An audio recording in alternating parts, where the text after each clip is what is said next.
महाप्रभु ने संकेत किया था कि न जाने किस क्षण में कौन सी बुद्धि का प्रकाश हो जाए, इसलिए सावधान रहो। त्रिगुणात्मिका माया के बंधन से मुक्त होना बहुत कठिन है। बड़े बड़े ऋषि मुनियों को भी विषय आकर्षण ने परास्त कर दिया। इसलिए जिनका नाम तीनों लोकों का मंगल करने वाला है, ऐसे हरि चरणों का ध्यान और हरि नाम का निरंतर स्मरण करो, जिससे ये गुण प्रवाह आपको किसी भी तरह से परास्त नहीं कर सकता। आगे के पद में कह रहे हैं कि तू बालक नहीं है, सयान बड़ी चतुरता से युक्त है, तेरे में पूरी सामग्री है भगवत प्राप्ति की। कोई भी ऐसा नहीं है मनुष्य शरीरधारी जो हरि को प्राप्त ना कर सके, पूरी सामग्री है, कोई ऐसा नहीं। मूर्ख से मूर्ख भी हरि को प्राप्त कर सकता है। विश्वास कीजिए, हरि प्राप्ति के लिए ऐसा नहीं कि पढ़ा लिखा हो, ऊंचे कुल का जन्मा हो, थोड़ा रंग गोरा हो, थोड़ा साफ स्वच्छ और तेजस्वी और स्वस्थ हो, कोई ऐसे जहां हो, जैसी परिस्थिति में हो, जो भी हो, सावधान हो जाओ, हरि की प्राप्ति हो गई। सावधानी है, हरि की प्राप्ति है। तभी कह रहे तू बहुत चतुर है, ठीक से क्यों नहीं कृष्ण का भजन कर रहा, क्यों नहीं आराधन कर रहा ठीक से श्री कृष्ण का। तू बालक नहीं भर्यो सयानप, काहे कृष्ण भजत नहीं नीके। तू ठीक से श्री कृष्ण का भजन क्यों नहीं कर रहा। ठीक से श्री कृष्ण का भजन करने का भाव है। आगे पद में वर्णन किया था महाप्रभु ने, कुत्सित वाद विकारहि परधन सुन सिख मंद परतीय बंचु। ठीक से भजन कब माना जाएगा, जब आपकी वाणी से गंदी बातें निकलना बंद हो जाएंगी। असत वार्ता, ग्राम वार्ता, ग्राम्य भोगों की वार्ता, राजनीति की वार्ता, शरीर की वार्ता, शरीर संबंधियों की वार्ता, ये सब प्रपंच है, सब प्रपंच है। आपकी वाणी बड़ी संयमित होनी चाहिए। कुत्सितवाद, अगर इन्हीं बेकार के वार्ता में लगी हुई तो नाम आप निरंतर कैसे जप सकते हैं। जबकि हरि प्रेम प्राप्ति के लिए श्री देवर्षि नारद जी कह रहे हैं तन्मयाहा, आपको तन्मय होना पड़ेगा, आपको नाम में तन्मय होना पड़ेगा। कैसा, नाम से आपका संबंध हो, नाम से प्रीति हो। बोले तद विस्मरणे परम व्याकुलतेति। यदि नाम छूटने लगे तो आपके हृदय में व्याकुलता होनी चाहिए।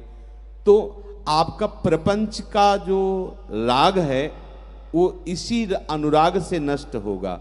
नहीं तो बैठे बैठे एक दूसरे की निंदा करना, ग्राम्य वार्ता करना, भोग वार्ता करना, शरीर संबंधियों की वार्ता करना। देखो बूढ़े बूढ़े हो गए हैं और बैठकर वही बहू नाती, लड़का पनाती, रिश्ते नाते, इन्हीं की वार्ता करते हैं, इन्हीं की वार्ता।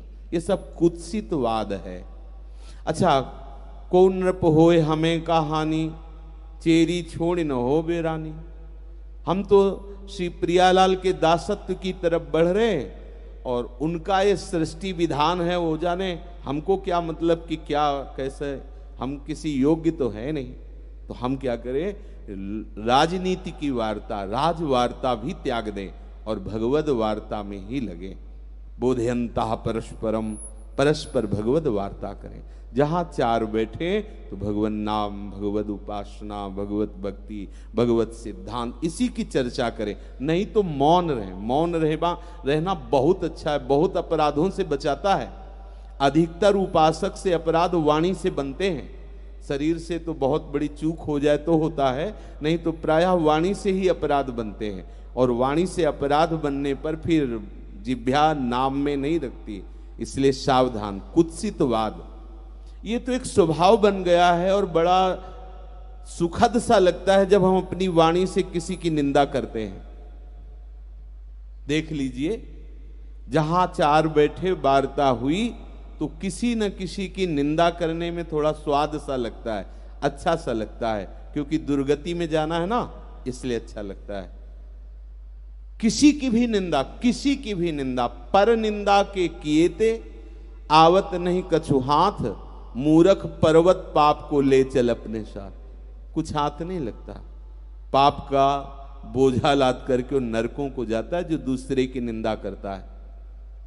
दूसरे की निंदा करना, दूसरे की निंदा सुनना, ये दोनों परमार्थ को नष्ट करने वाली बातें हैं। और यदि हम कहीं लोक वार्ता, तो हम जिस लोक को भूलकर तन्मया होना चाहते हैं उसकी सत्यत्व बुद्धि हो जाएगी। यदि हम ये वार्ता गृह परिवार की, परिवार संबंधियों की, भोगों की करेंगे तो ये संसार जिसको वेद कहते हैं ब्रह्म सत्यम जगन मिथ्या, इसे हम मिथ्या नहीं जान पाएंगे, इसे सत्य ही भासेगा। इसलिए हमें ठीक से श्री कृष्ण का भजन करना है। ठीक से भजन करने का मतलब, पहली बात कुत्सित वाद, प्रभु के सिवा अन्य सब वार्ताएं धीरे धीरे धीरे धीरे हम छोड़ दें। निंदा आदि तो बिल्कुल छोड़ दें। अब मनो व्यवहार में है, ग्राम्य कार्यों में है, नौकरी पेशा में है, तो प्रारंभ में राधा बोलिए, बीच में राधा बोलिए, विश्राम में राधा बोलिए, और फिर वो वार्ता प्रभु को समर्पित कर दीजिए कि प्रभु मेरे में ऐसी सामर्थ्य दो, सबका मंगल, सबका हित करने वाली व्यवहारिक वाणी भी हो, और आपका स्मरण न छूटे नाथ। कभी तो ऐसा जीवन में अवसर दीजिए जब हम संसार की तरफ देखें ही ना, और रात दिन आपका नाम जप करें, ऐसी प्रार्थना करें।